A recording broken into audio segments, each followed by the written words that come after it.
హైదరాబాద్లోని సైదాబాద్ ప్రాంతంలో ఉన్న సక్సెస్ ది స్కూల్ అంట. పేరేంటి? Success the school. మరి దేంట్లో సక్సెస్, దేని కొరకు సక్సెస్ అనేది ఈ వార్త వివరాల్లోకి వెళ్తే మనకు అర్థమైపోతుంది. ఇక్కడ ఒక ఘటన చోటు చేసుకుంది. స్కూల్లో 2వ తరగతి చదువుతున్న ఒక హిందూ విద్యార్థి డైరీలో దీనియాత్ అనే ఒక సబ్జెక్ట్ పేరిట, అంటే ఇస్లామిక్ బోధనలకు రిలేటెడ్గా ఉన్నదాన్ని ఈ దీనియాత్ అని అంటారనమాట. దీని కింద కల్మా 1-2 చదవాలి, సూరా ఫాతిహా చదవాలి అని హోంవర్క్ ఇచ్చారు. గతంలో కూడా ఒకసారి ఇస్తే పేరెంట్స్ వచ్చి ఆగ్రహించిన మరలా కూడా అదే రిపీట్ చేశారు.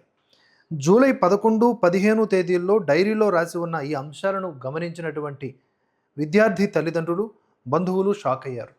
అంటే వాళ్ళు చాలా తెలివిగా ఏదో పొరపాటున ఏమరపాటున రాశాము, అట్లా చూసి వదిలేస్తారు, సెక్యులర్ హిందువులే కదా ఉన్నదంతా కూడా అని చెప్పి అనుకున్నారు. కానీ ఆ విద్యార్థి యొక్క తల్లిదండ్రులు అప్రమత్తమై దీన్ని ప్రతిఘటించారు. దీంతో వెలుగులోకి వచ్చింది.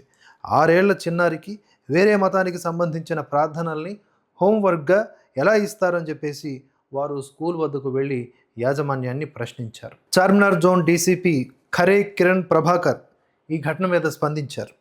2వ తరగతి సెక్షన్లో మొత్తం 25 మంది విద్యార్థులుంటే అందులో 24 మంది ముస్లిం విద్యార్థులే, ఒక్కరే హిందూ విద్యార్థి. అయినంత మాత్రాన ఈ ఒక్క హిందూ విద్యార్థిని కలిపేస్తారా?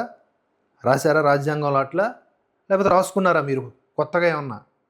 సాధారణంగా ముస్లిం విద్యార్థులకు మాత్రమే బోధించాల్సినటువంటి దీనియాత్ సబ్జెక్టు హోంవర్క్ను పొరపాటున ఈ పిల్లాడికి కూడా రాసేసారంట. కానీ అది కూడా క్రైమే. పొరపాటు అని ఎట్లా ప్రూవ్ చేస్తావు? ఒకసారి అయితే పొరపాటు, రిపీటెడ్గా జరిగింది కదా.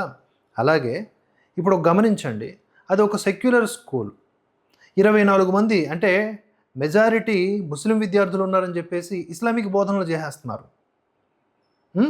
సెక్యులర్ స్కూల్ అని చెప్పేసి ప్రభుత్వ స్కూల్స్, సెక్యులర్ స్కూల్స్, అక్కడ సరస్వతి బొమ్మలు కూడా ఉండకూడదు అని వీళ్ళే రోడ్డు ఎక్కుతారు, నిరసనలు చేస్తారు.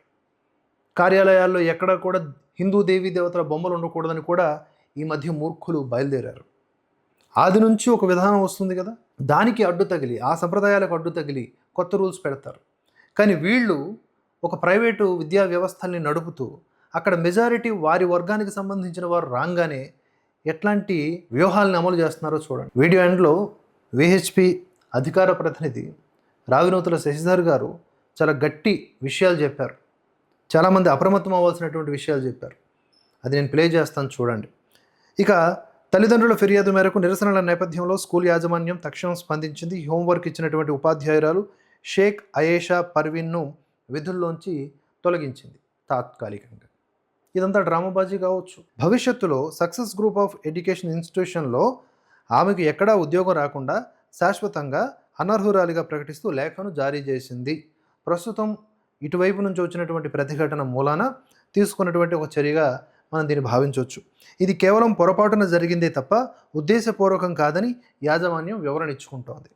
ఇక ఈ ఘటనపై బీజేపీ, విహెచ్పి తీవ్రస్థాయిలో మండిపడ్డాయి. కేంద్ర మంత్రి బండి సంజయ్, ఎమ్మెల్యే రాజాసింగ్ ఈ చర్యను హిందూ సంస్కృతిపై దాడిగా అభివర్ణించి స్కూల్పై కఠిన చర్యలు తీసుకోవాలని డిమాండ్ చేశారు. బీజేపీ నాయకులు స్కూల్ వద్ద ఆందోళనకు దిగడంతో పోలీసులు వారిని అదుపులోకి తీసుకున్నారు.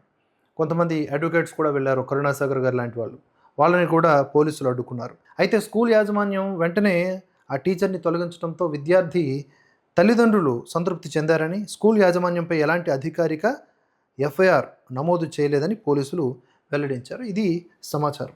దీనికి సంబంధించి యాక్చువల్గా ఒక ఆధార సహితంగా ఆవిడ ప్రశ్నించారు ఆ విద్యార్థి యొక్క తల్లి. ఏ విధంగా అంటే ఇలా,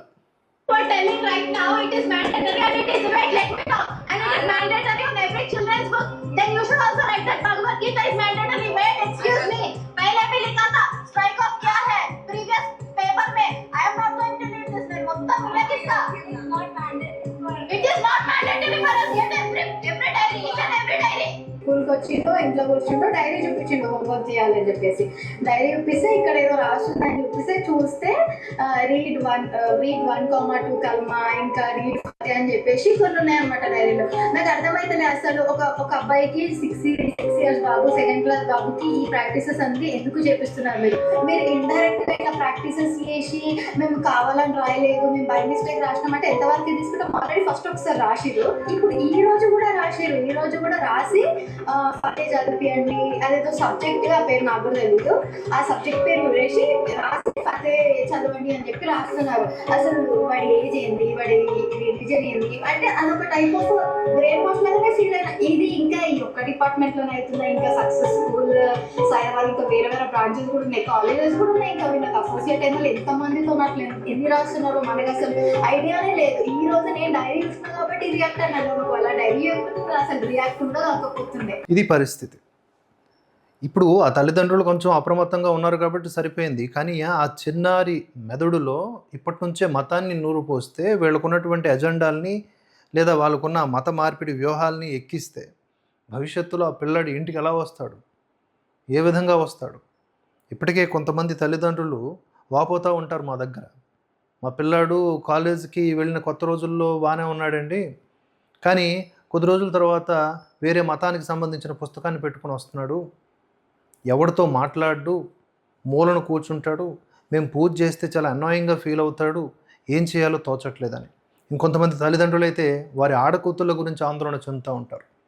ఈ మధ్య వేరెవడో ట్రాప్ చేశాడు, వాడు వద్దమ్మా, వాడు మన మతం కాదని చెప్పినా కూడా కావాలంటే వేరే కులాల వారైనా పర్వాలేదు, హిందువుల్లో ఉన్నవారిని సెలెక్ట్ చేసుకున్న తప్పులేదు, కానీ ఇక్కడ వేరే మతము అంటే వేరే ఆచారము మొత్తంగా మారిపోవాల్సి ఉంటుంది, చాలా ఇబ్బందులు ఫేస్ చేయాల్సి ఉంటుంది అని ఎన్నో రకాల ఉదాహరణలు సినిమాలు చూపించినా కూడా, ఘటనల్ని ఎక్స్ప్లెయిన్ చేసినా కూడా ఆ ఆడకూతుళ్ళు మాట వినట్ల తల్లిదండ్రుల మాటలు. ఇప్పుడు మనం గమనిస్తే 1వ తరగతి నుంచే విద్యార్థులు అప్రమత్తంగా ఉండాల్సిన సిచ్యువేషన్. కాలేజీ విద్యార్థులే కాదు, అంటే ఇక్కడి నుంచే కొడుతున్నారు.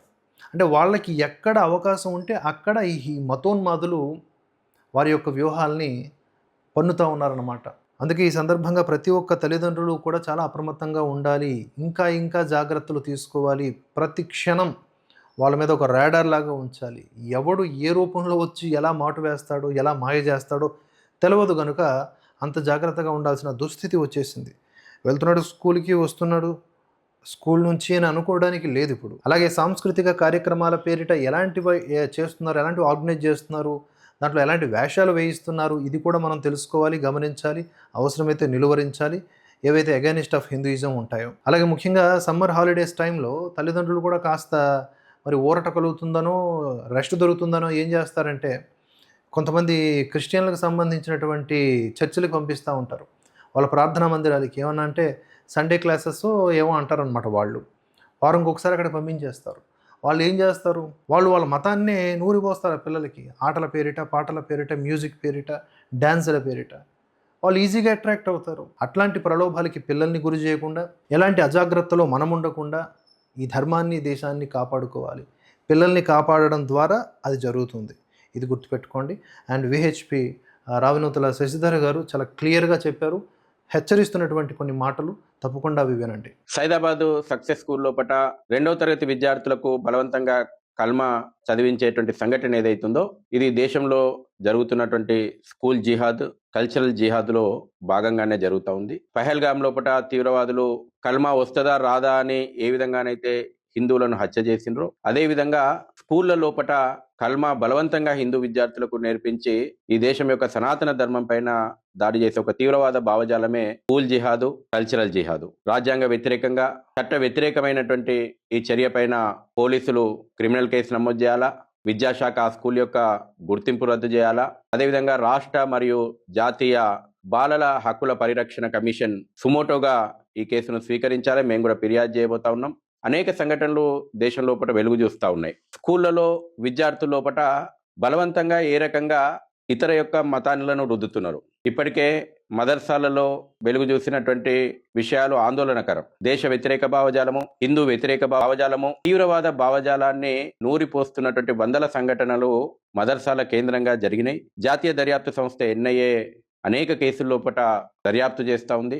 చాలా ఆందోళనకరమైనటువంటి భవిష్యత్తు పిల్లలను ఏ రకంగా తీర్చిదిద్దుతున్నారు అనేటువంటిది చాలా ఆందోళనకరం. అనేక రాష్ట్రాల లోపల ఇటువంటి మదర్సాల మీద చర్యలు తీసుకున్నటువంటి సంఘటనలు కూడా ఉన్నాయి. ఇటీవలనే మనం చూసినాం, మహారాష్ట్రలో జల్నా జిల్లాలో ఉన్నటువంటి ఒక పాఠశాల లోపట ఐసిస్ భావజాలంతో విద్యార్థులతోటి కల్చరల్ ప్రోగ్రామ్స్ చేసిండ్రు. సర్ తన్సే జుడే ఏ రకంగానైతే ఆల్ఖైదా భావజాలము ఐసిస్ భావజాలం ఉందో విద్యార్థుల లోపట హిందుత్వ వ్యతిరేక భావజాలాన్ని నూరిపోసి యాన్యువల్ డేలో అటువంటి కల్చరల్ ప్రోగ్రామ్స్ జరిపించడం. అదేవిధంగా కేరళలో, మహారాష్ట్ర లోపట కొన్ని స్కూళ్ళల్లో బక్రీద్ రోజున ఆవులను ఎట్లా హత్య చేయాలి, ఆవు తలకాయలతోటి ప్రాక్టికల్గా పిల్లలకు డెమో ఇచ్చినటువంటి సంఘటనలు వెలుగు చూసినాయి. అదేవిధంగా మధ్యప్రదేశ్ లోపట గంగా జమునే స్కూల్ లోపట పిల్లలతోటి బలవంతంగా హిజాబ్ ధరించేలాగా రూల్స్ పెట్టడము. కాన్పూర్ లోపల కూడా, ఉత్తరప్రదేశ్ లోపల బలవంతంగా కల్మా చదివించడము. కర్ణాటక లోపల అనేక సంఘటనలు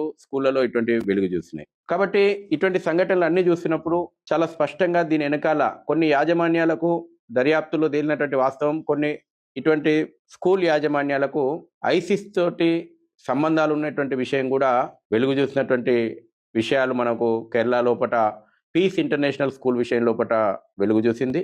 అనేక స్కూళ్ళల్లో కూడా బీఫ్ ఫెస్టివల్ ఆర్గనైజ్ చేస్తున్నారు.